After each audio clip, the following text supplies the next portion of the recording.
वीर बन, तुझे संघर्ष करना है। उखाड़ फेंके इस मनवाद को, तुझे अम्बेडकरवादी बनना है। तुझे अम्बेडकरवादी बनना है। तुझे अम्बेडकरवादी बनना है। जय भीम, नमोबुद्धाय दोस्तों। मैं आपका दोस्त पंकज बौद्ध, सामाजिक परिवर्तन की पाठशाला में आपका स्वागत है। आज फिर मैं एक अध्याय, एक विचार और एक चैप्टर के साथ आप लोगों के सामने प्रस्तुत हूँ। विचार है व्यक्त रखना, मैं अपना विचार रखना चाहता हूँ। बात यह है कि आज हम बहुजन समाज की मांग है कि जातिगत आधारित जनगणना कराई जाए, क्योंकि जब तक जातिगत आधारित जनगणना नहीं होगी तब तक सही प्रतिनिधित्व का पता नहीं चल पाएगा। यह सरकारें आज तक 70-75 साल आज़ादी होने के बावजूद आज तक लोगों को प्रतिनिधित्व सही मायने में नहीं मिल पाया। ओबीसी आज भी इस मुहिम पर है, इस मुकाम पर है जहां आज भी ग्रसित है, परेशान है, और वह बार बार एससी एसटी के आरक्षण को निहारता रहता है कि ये लोग आज भी हर प्रतिनिधित्व के मामले में आगे हैं और हम लोग क्यों पीछे हैं।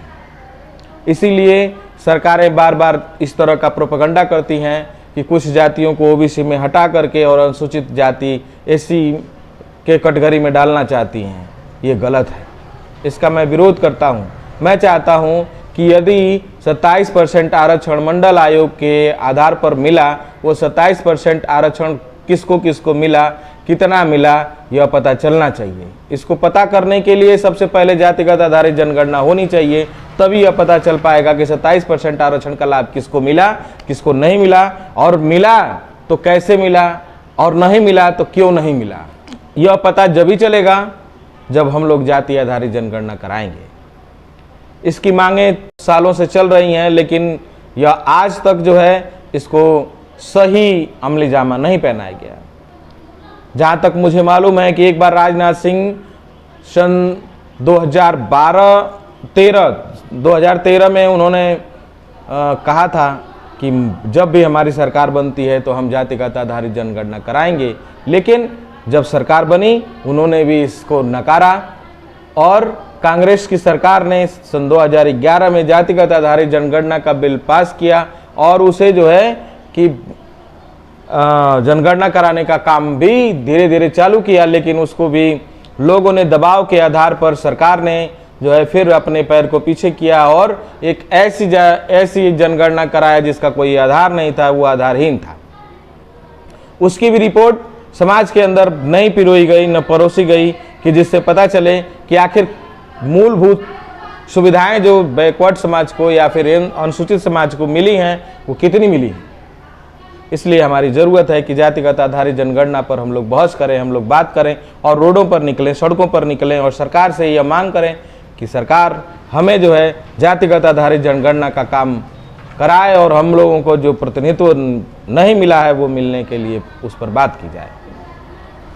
सरकारें बहुत आई, लेकिन इस तरह की जो यह ओबीसी का आरक्षण है वो आज तक सही मायने में इम्प्लीमेंट नहीं हुआ। जब हम यह आरक्षण जो मिला वो सन 1930 के जातिगत जनगणना के आधार पर मिला, वो आज भी उस समय जब 52% आबादी दिखाया गया कि ओबीसी समाज का 52% आबादी है, फिर भी 52% न दे करके और सुप्रीम कोर्ट के माध्यम से 27% आरक्षण बैकवर्ड समाज को मिला। वो भी 27% आरक्षण मिलने के बावजूद भी 27% आरक्षण बैकवर्ड समाज को नहीं मिल पाया। आखिर इसका रीजन क्या है, इसको जोड़ने की जरूरत है। यह 27% आरक्षण क्रीमी लेयर लगा करके उससे रोका गया। वैसा 27% आरक्षण आज भी बैकवर्ड समाज को क्रीमी लेयर की वजह से आज तक नहीं मिल पाया। हमारा बैकवर्ड भोला समाज आज तक यही नहीं समझ पाया कि क्रीमी लेयर क्या है। कभी उन्होंने क्रीमी लेयर पर बहस नहीं की, जबकि क्रीमी लेयर एक ऐसा लेयर बनाया गया, एक ऐसा क्रीमी लेयर क्या है, तो क्रीमी लेयर एक ऐसा सिस्टम है जो यह तय करता है कि जिसकी भी जब पहली बार क्रीमी लेयर का सिद्धांत लागू हुआ सन 1992 में 11 नवंबर सन 1992 में मंडल आयोग की सिफारिश लागू हुई और 27% आरक्षण मिला।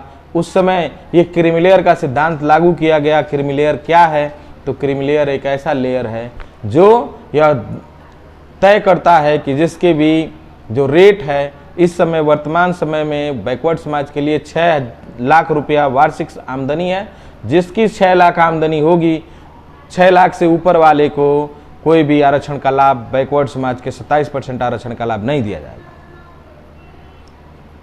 यही क्रीमी लेयर जो बैकवर्ड पर लगाया गया, वही सामान्य का जो 10% आरक्षण लागू किया गया, उसमें भी क्रीमी लेयर 8 लाख रुपया लगाया गया, जबकि ये गलत है। आखिर पैमाना दो तरह से कैसे? अमीरों के लिए 8, जो बैकवर्ड जो सामान्य समाज के हैं उनको 8 लाख लगाया गया, बैकवर्ड समाज के लिए 6 लाख लगाया गया। ये क्या, कौन सा तरीका है? ये कौन सा तरीका है? गरीबी का मापक एक होना चाहिए, दो कैसे? यही दोहरी नीति ही हम लोगों को आज तक परेशान कर रखी है और इसी दोहरी नीति की वजह से हम लोग आज भी ग्रसित हैं। आखिर नीति एक होनी चाहिए, क्योंकि संविधान एक है, उसके नियम एक हैं, फिर भी जब सुविधाओं की बात आती है तो दोहरी नीति हमारे भारत देश में लागू किया जाता है। ये गलत है, इन नीतियों का हम विरोध करते हैं।